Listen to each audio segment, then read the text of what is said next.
වෙනදා වගේම සුපුරුදු ලින්ක් අතුකමින් පිළිගන්නවා ඔයාලව මගේ YouTube channel එකට.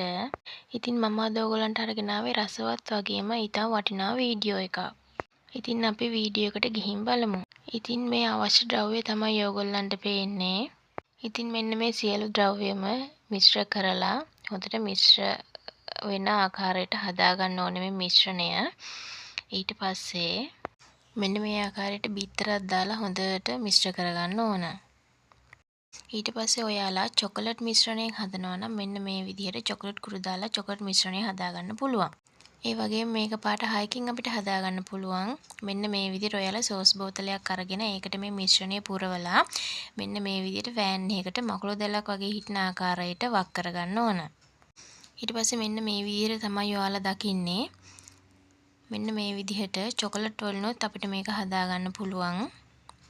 මෙන්න මේ විදිහට ටිකක් තැම්බීගෙන එනකොට මෙන්න මේ විදිහට රෝල් කරගන්න ඕන. මෙන්න මේ විදිහට කැඩෙන්නේ නැති වෙන්න ටිකක් පරිස්සමින් රෝල් කරගන්න ඕන. මෙන්න මේ විදිහට තමයි රෝල් කරගත්තාම ඔයාලා දකින්නේ. ඉතින් මෙන්න මේ විදිහට තමයි පාට 6ම මම හදාගෙන තියෙනවා. මේ විදිහට තමයි හදාගන්නේ. ඉතින් මේ චොකලට් වලින් හදපුවා.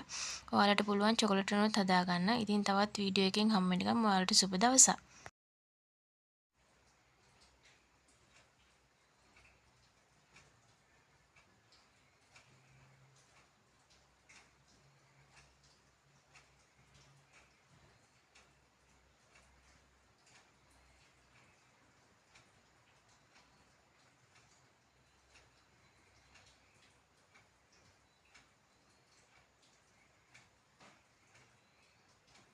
ඉතින් මාසෙකට රුපියල් ලක්ෂයකටත් වඩා ඔයාලට හොයාගන්න පුළුවන්.